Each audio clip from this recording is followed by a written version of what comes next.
নমস্কাৰ সকলোকে মোৰ অন্য এটি ভিডিঅ'লৈ আপোনালোক সকলোকে স্বাগতম জনালোঁ। ফ্ৰেণ্ডছ, আজি বনালোঁ ৰঙালাওৰ চৰচৰী আৰু কেৰাহীখন পাতি দিলোঁ গেছত দি মিঠাতেল দিলোঁ আৰু মিঠাতেল গৰম হোৱাৰ পাছতে দি দিলোঁ পিঁয়াজখিনি এতিয়া মই গোল্ডেন ব্ৰাউন হোৱালৈকে ভাজি ল'ম। আৰু ইফালে ৰঙালাও, আলু আৰু পুৰৈ শাক ধুনীয়াকৈ কাটি লৈছোঁ।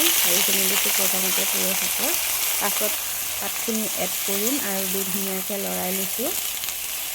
ফ্ৰেণ্ডছ, এই চব্জিখন খাবলৈ বহুতেই টেষ্টি হয়, আপোনালোকে বনাই নিয়ে। আৰু মই এতিয়া দি দিলোঁ সোৱাদ অনুসৰি নিমখ আৰু হালধি দি ধুনীয়াকৈ লৰাই লৈছোঁ।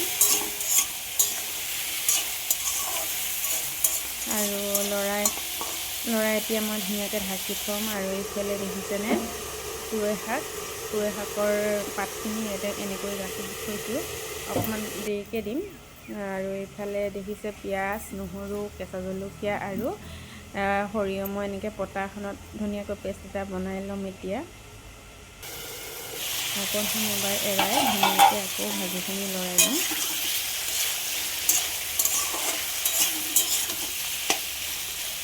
ধুনীয়াকৈ এনেকৈ লৰাই ল'লোঁ। আৰু এতিয়া ইয়াতে এড কৰি দিলোঁ পুৰৈ শাকৰ পাতখিনি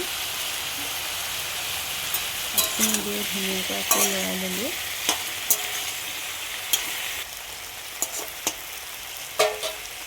ধুনীয়াকৈ লৰাই ল'লোঁ। আৰু আমাৰ আনফালে ধুনীয়াকৈ যোনটো পেষ্ট বনাইছিলোঁ মছলাৰ, সেইটো হৈ গ'ল।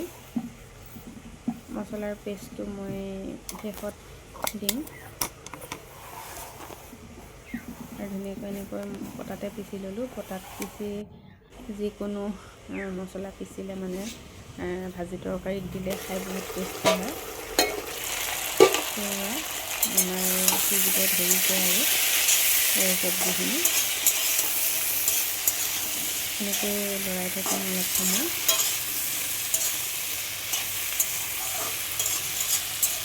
ৰঙালাও আৰু আলুৰ পুৰৈ শাকৰ চৰচৰীখন তাৰ কাৰণে প্ৰিয় জনাবচোন ফ্ৰেণ্ডছ, মোৰ হ'লে বহুত ভাল লাগে খাই। আৰু শেষত দিছোঁ এয়া মছলাৰ পিচটো।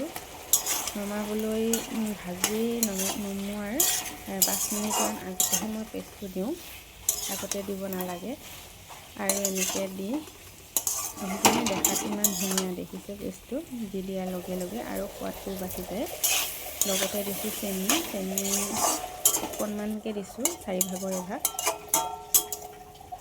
ধুনীয়াকৈ দি মই ঢাকি থৈ দিম। এতিয়া কেমেৰাই দেখিছেনে ইমান ধুনীয়া মানে লাগিছে, দেখিয়ে ভাল লাগিছে ফ্ৰেণ্ডছ, নহয় জানো? আমাৰ ৰেডি হৈ গ'ল ৰঙালাওৰ চৰচৰীখন। আৰু দেখোঁতে লোভনীয় লাগিছেনে ফ্ৰেণ্ডছ? মোৰ বহুত ভাল লাগে এনেকুৱা চব্জি খাই। আৰু মই বাউল এটাত এনেধৰণে নমাই ল'লোঁ। গৰমে গৰমে দেখিছেনে ধোঁৱা ওলাই আছে। আৰু আমাৰ ৰেডি হৈ গ'ল ৰঙালাও, আলু আৰু পুৰৈ শাকৰ চৰচৰীকণ।